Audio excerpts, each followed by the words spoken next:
Depuis hier, Abidjan dispose officiellement d'un nouveau port de pêche. Il a été inauguré par le Premier ministre Daniel Kablan-Duncan.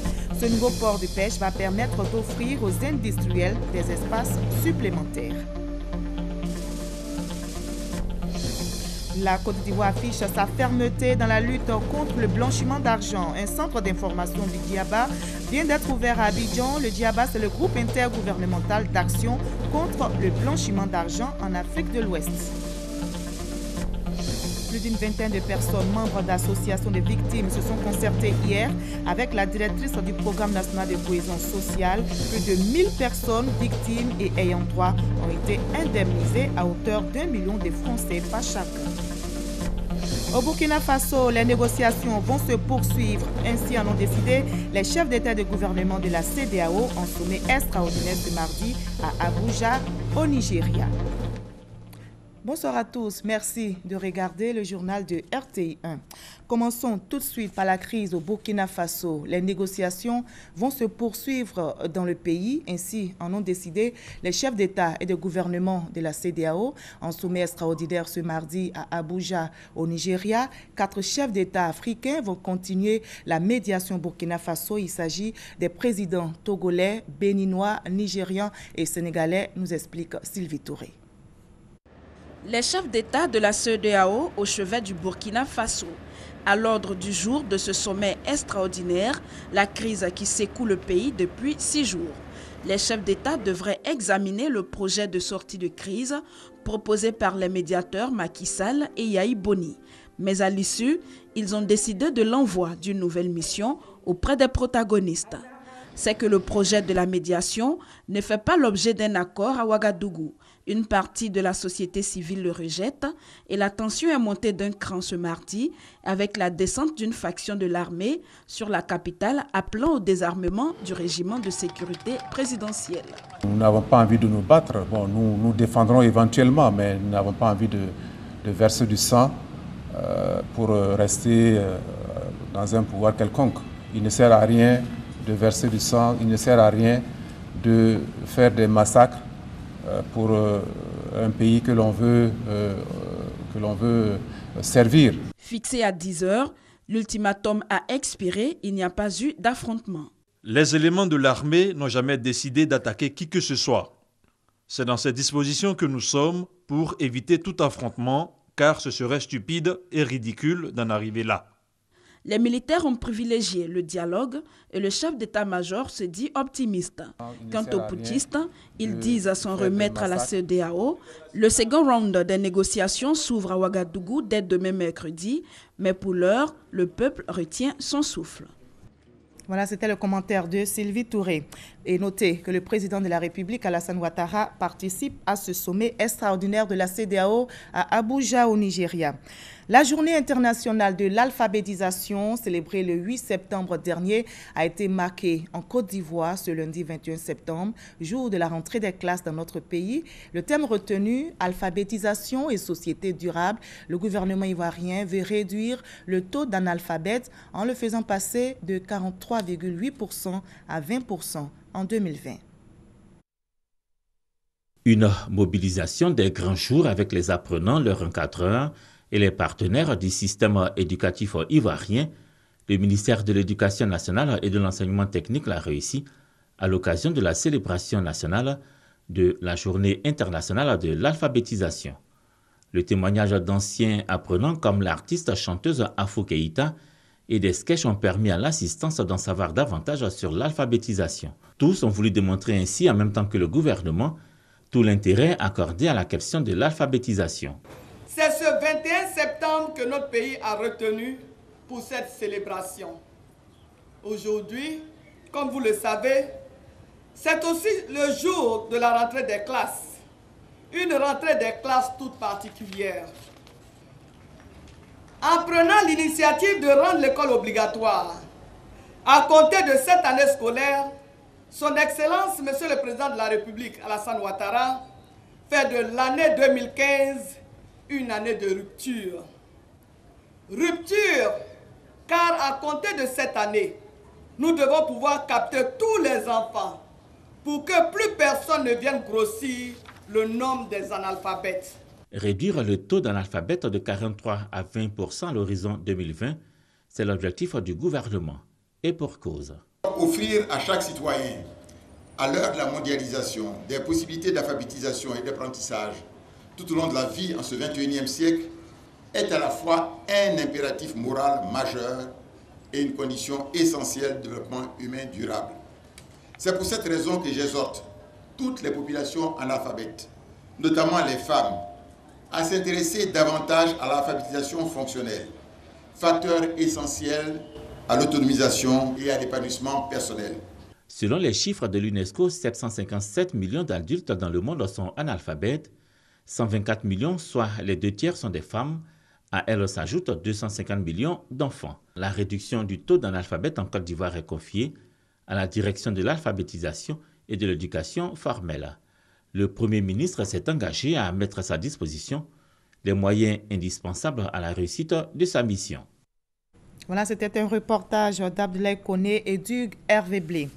À présent, ce communiqué du ministère de l'Enseignement supérieur et de la Recherche scientifique. Les résultats du BTS session 2015 sont disponibles depuis ce mardi 22 septembre 2015. Sur 62 214 candidats inscrits, 60 969 étaient présents. 30 050 candidats ont été déclarés admissibles, soit un taux d'admissibilité de 49,29% contre 25,77% en 2014. Les résultats peuvent être consultés par affichage sur 5 centres à Abidjan et 10 centres à l'intérieur du pays. Ces résultats sont également disponibles en ligne sur les sites suivants: www.enseignement.gouv.ci, www.examsup.net, www.educarrière.ci.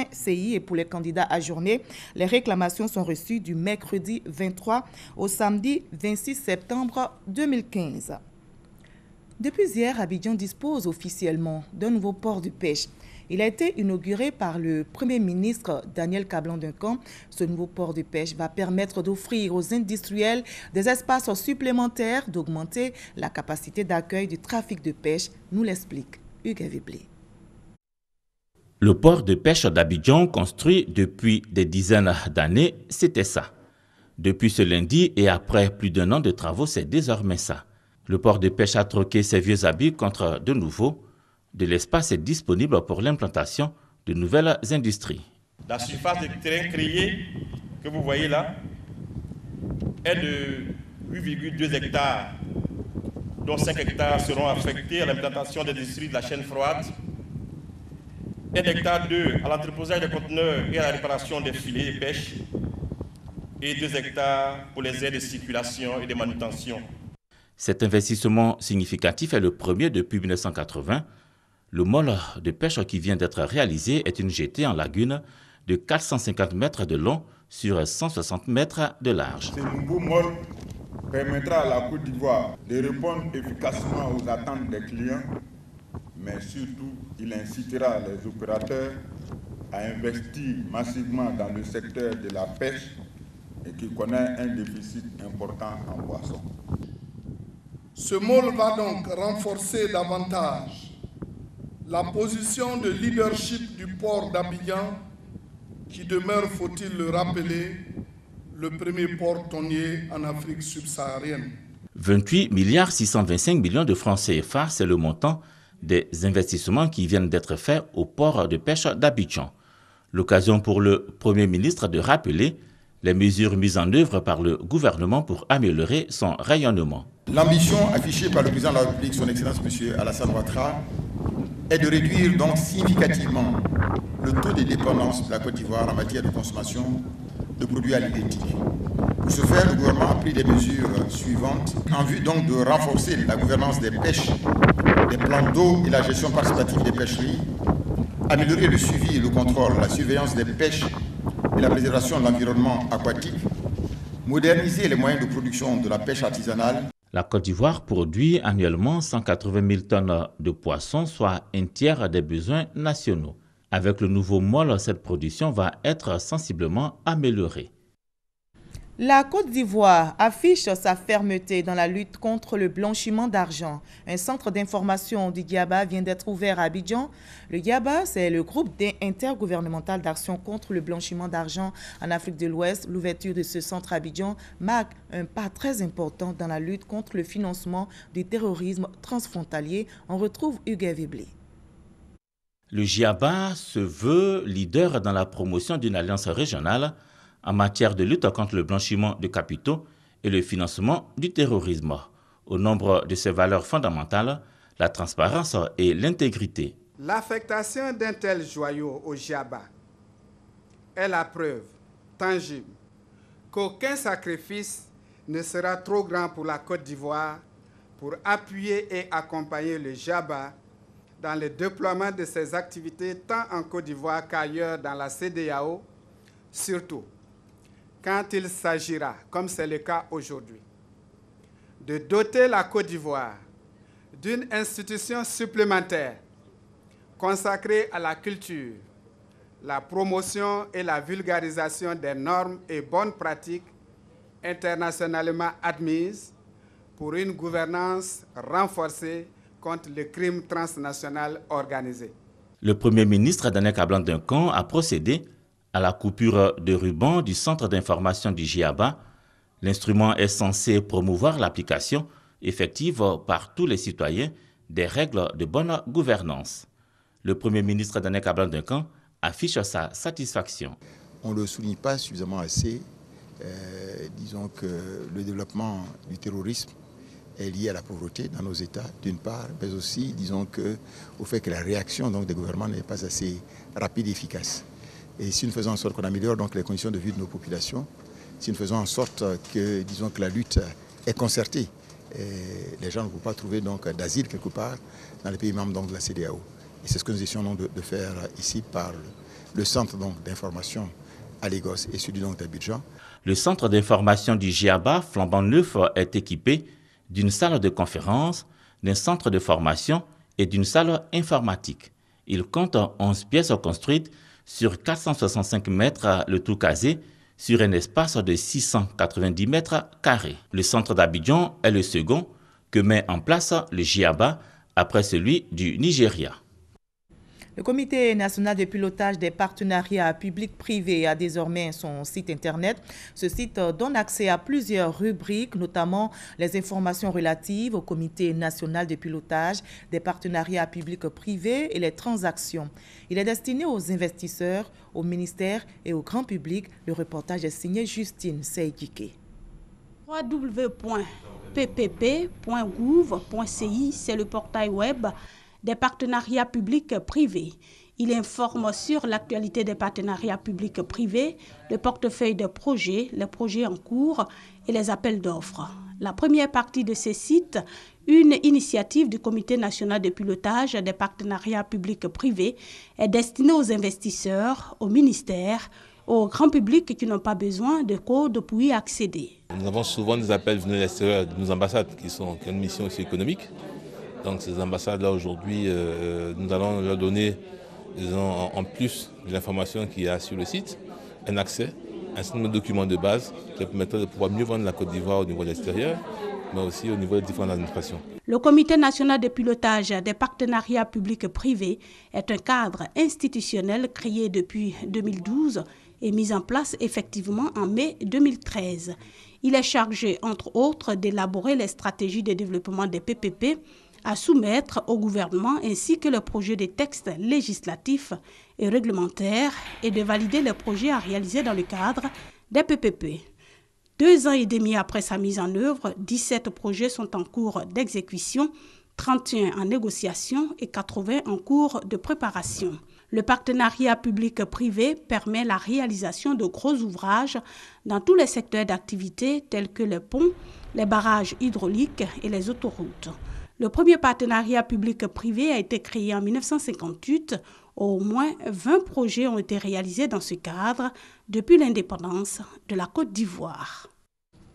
Le ministère chargé du budget dispose aussi désormais d'un outil lui permettant de traiter en temps réel les informations administratives, économiques et financières des entreprises publiques.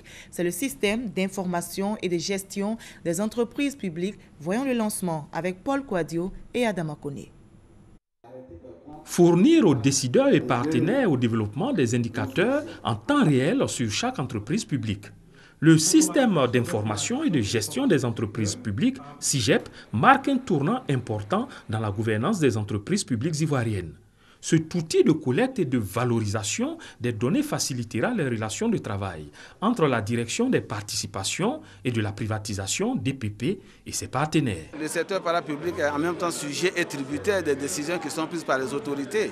L'intérêt donc pour eux, c'est de permettre aux décideurs de disposer d'informations fiables en temps réel afin de pouvoir prendre des décisions qui sont appropriées et nécessaires à la bonne marche de la société. Conçu par la Société nationale de développement informatique SNDI pour le compte de la DPP, le SIGEP représente une valeur ajoutée dans l'administration des entreprises publiques. Désormais, avec cet outil, une fois que l'Assemblée générale ordinaire valide les états financiers d'une quelconque des structures étatiques, directement se télécharger dans cet outil-là, et avec cet outil, tous les différents indicateurs de performance sont générés et automatiquement mis à la disposition des décideurs. Donc c'est vraiment une valeur ajoutée énorme.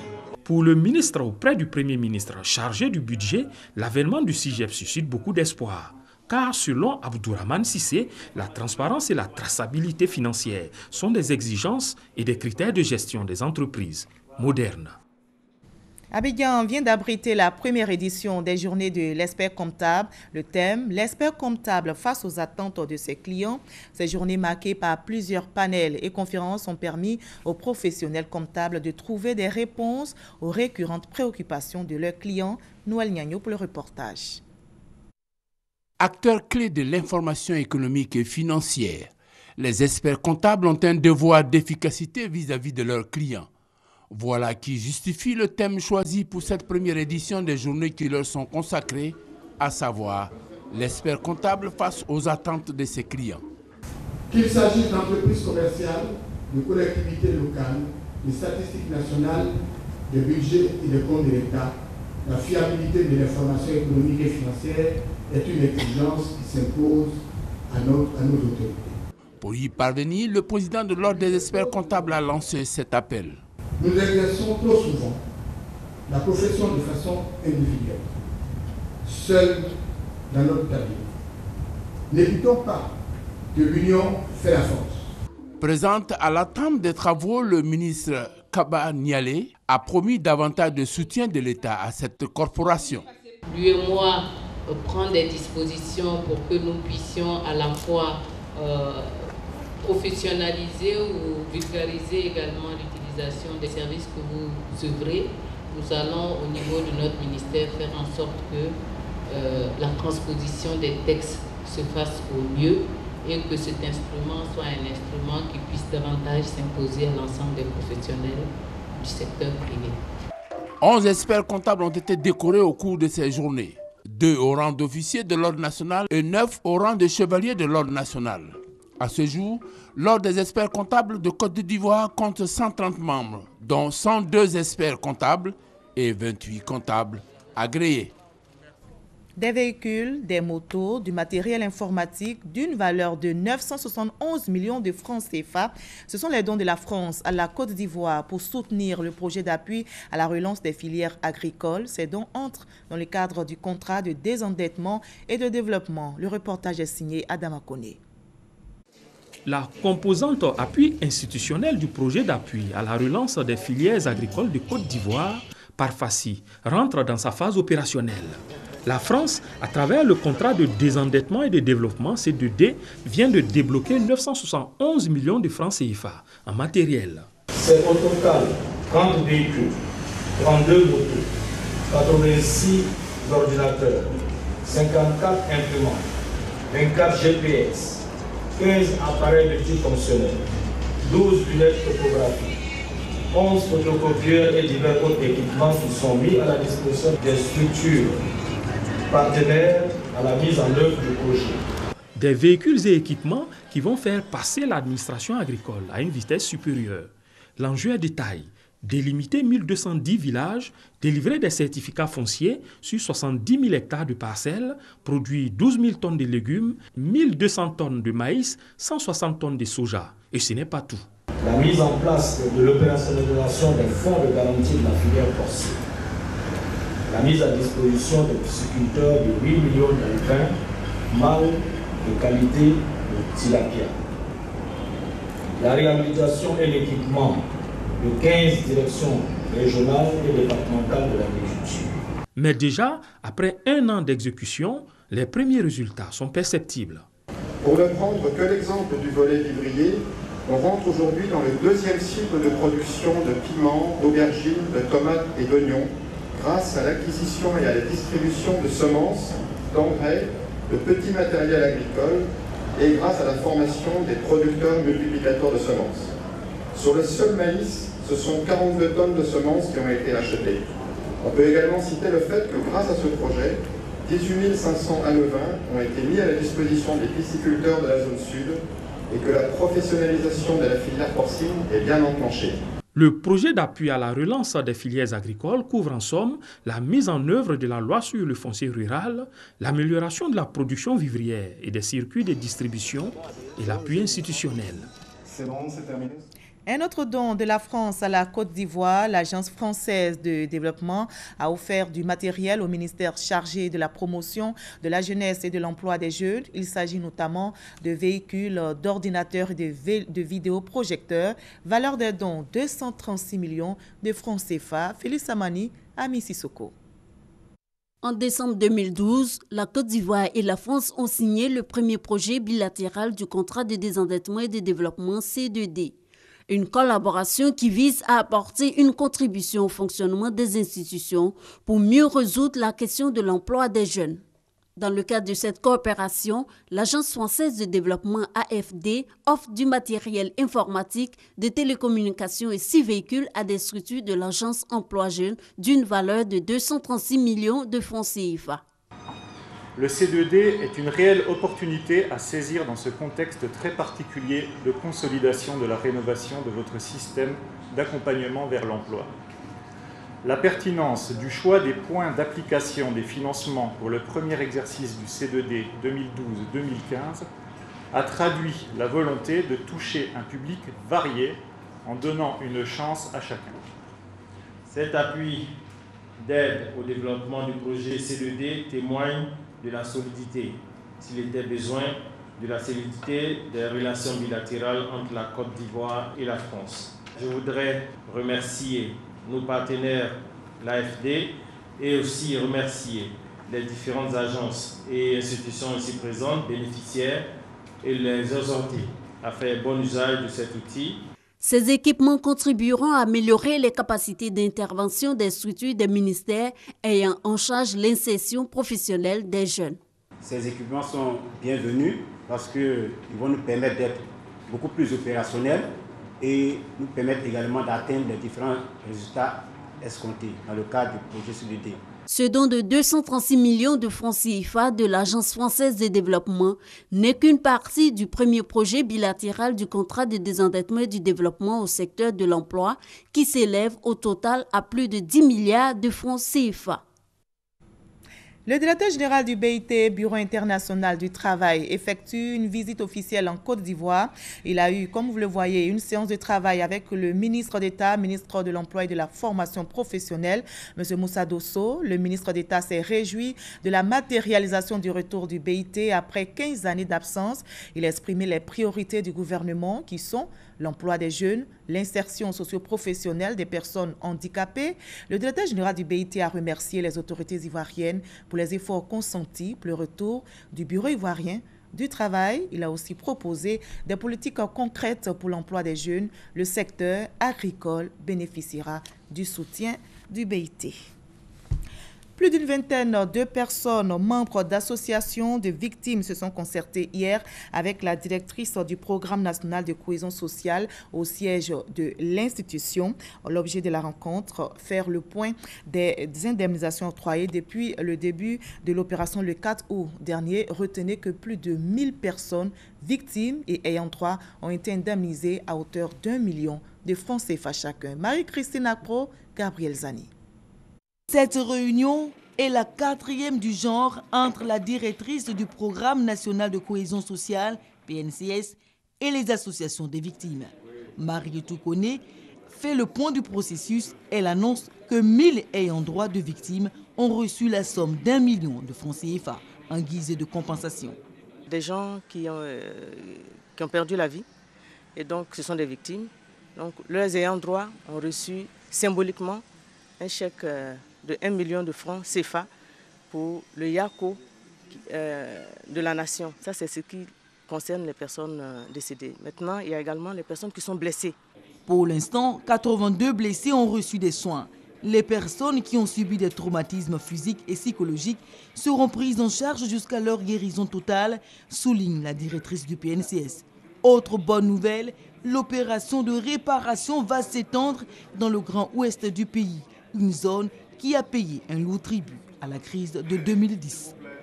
Nous allons à l'intérieur du pays et du 3 au 7, nous serons dans la région de l'Ouest, dans la grande région de l'Ouest, c'est-à-dire Blou-le-Quin, Diokoué, Taï, Tout-le-Pleu, pour que les personnes qui sont à ces endroits-là reçoivent également réparation. Toutes ces informations ont été données ce lundi aux représentants des associations des victimes pour les rassurer de l'effectivité de la réparation des torts. Nous sommes entièrement satisfaits de la mise en œuvre de ce processus qui est une première dans l'histoire de la Côte d'Ivoire. Nous allons profiter de cette rencontre pour dire au Programme national de cohésion sociale merci et charger cette structure d'aller au président de la République merci. Merci pour les actions menées en faveur du respect des droits fondamentaux des victimes.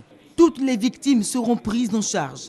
Pour le PNCS, ces rencontres qui visent à faire le point du processus obéissent à une démarche de transparence. Le président du PDCI, Henri Konan Bédié, a échangé avec l'ambassadeur de l'Union européenne et le nouvel ambassadeur de Chine en Côte d'Ivoire. Il a été question de la situation politique et sécuritaire relative à la présidentielle du 25 octobre prochain. Sidonie Davila. Des échanges relatifs à la présidentielle 2015 ont été l'objet de la visite de l'ambassadeur de l'Union européenne Jean-François Valette et le nouvel ambassadeur de la Chine en Côte d'Ivoire chez le président Henri Konan Bédié.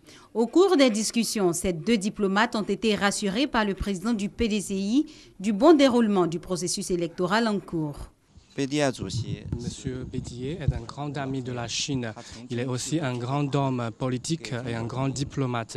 Il a fait beaucoup de contributions pour la paix. Le gouvernement chinois espère que l'élection présidentielle sera organisée d'une manière apaisée. C'était une rencontre bien naturelle dans le cadre des contacts que l'Union européenne doit avoir avec les partis politiques et avec leurs personnalités les plus éminentes. Ce qui est le cas évidemment du président Bédié. Bien évidemment, nous avons évoqué la situation politique, la situation préélectorale que nous connaissons. Et le président m'a confirmé son analyse confiante dans la qualité du processus électoral en cours, sa transparence et le calme qui doit y présider.